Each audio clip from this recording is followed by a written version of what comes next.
On and off for the next 12 years, he would pursue his territorial ambitions in France. Affairs at home were looked after by his Lord Chancellor, Cardinal Wolsey, relieving Henry of the administrative details which so bored him compared with the business of war.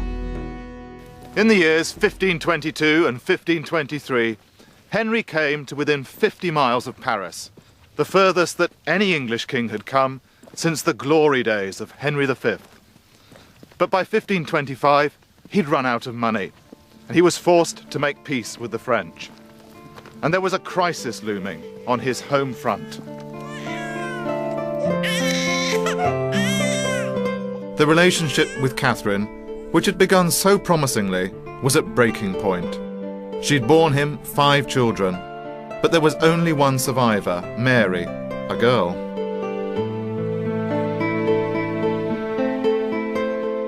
Catherine had failed in her crucial duty of providing a male heir, and Henry convinced himself that this was a punishment for marrying his dead brother's wife and offending God's law. But there was something else. He'd fallen passionately in love with another woman. Henry had always claimed to believe in the sanctity of marriage, but it remains unclear whether his rejection of Catherine was based on some sense of theological guilt, the desperate need for a male heir, or simply sheer lust for the new object of his affection, who was Anne Boleyn. Whatever the reason, the effect was the same. Nothing would stand in his way with Anne, except perhaps the lady herself.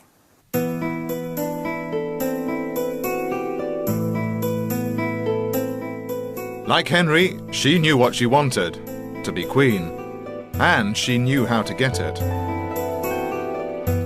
Henry had always had mistresses, including Anne's sister Mary, but Anne made it clear that she would only surrender her virginity after marriage. Henry needed a divorce. His plan was to claim that the permission given to him by the Pope all those years ago to marry Catherine had been invalid. He called in Cardinal Wolsey to sort out this great matter for him. 2 years later, it was still unresolved. Henry began to believe that Wolsey was thwarting him. He put him on a charge of treason. And that was a capital sentence, which Wolsey only avoided by dying first.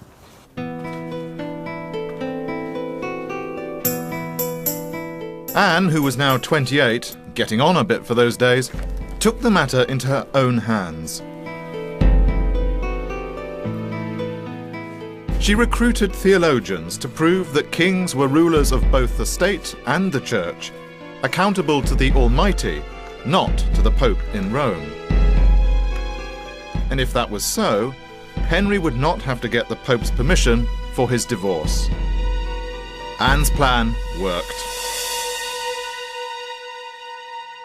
In February of 1531, Henry went to Parliament and he announced radical new statutes that would break England's allegiance with Rome. From now on, Henry was to be titled as head of the church in England, and he made it very plain that anyone who opposed his new status would be guilty of high treason. But it's important to realise that this was a political manoeuvre for him. It wasn't a religious transformation. The church liturgy stayed as it was, and to his dying day, Henry regarded himself as an Orthodox Catholic.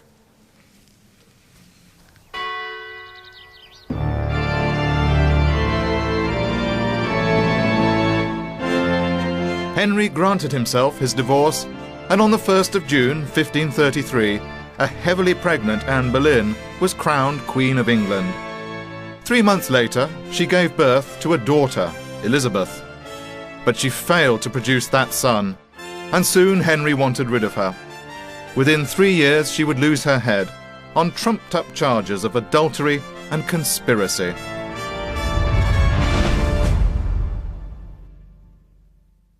The man to do the dirty work was Thomas Cromwell, who'd succeeded Wolsey as Henry's Lord Chancellor.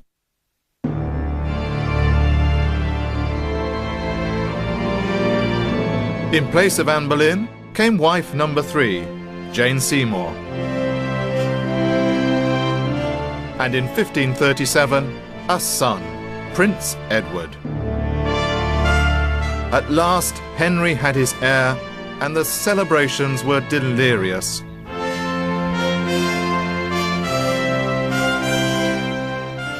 Thieves and pickpockets were pardoned. The guns at the tower shot off 2,000 rounds of ammunition. Everywhere was overflowing with wine and ale.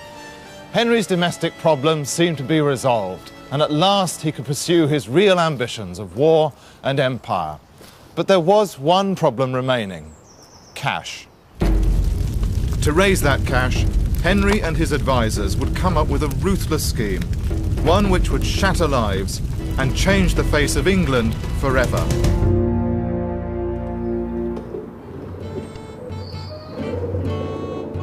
Henry'd inherited a great fortune from his father, worth nearly £400 million today. But he'd been a huge spender, refurbishing 50 royal palaces, endlessly hosting extravagant banquets, hunts, pageants and tournaments, and keeping a personal retinue of 1,000 servants and courtiers. Now the coffers had run dry. Thomas Cromwell outlined his scheme to fill them up again. Ever since Henry declared himself supreme head of the church, he and his advisors had viewed the wealth of the English Catholic monasteries as a source of money. But Cromwell would go much further.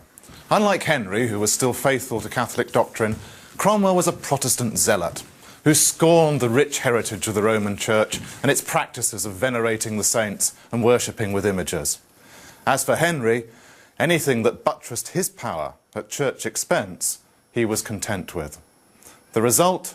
The infamous dissolution of the monasteries.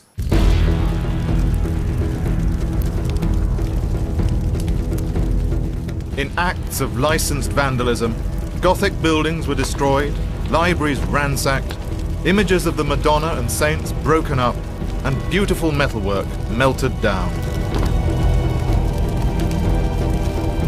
Any opponent suffered slow, ghastly executions. Between 1535 and 1539, over 15,000 nuns and monks had been displaced, and more than 500 monasteries suppressed.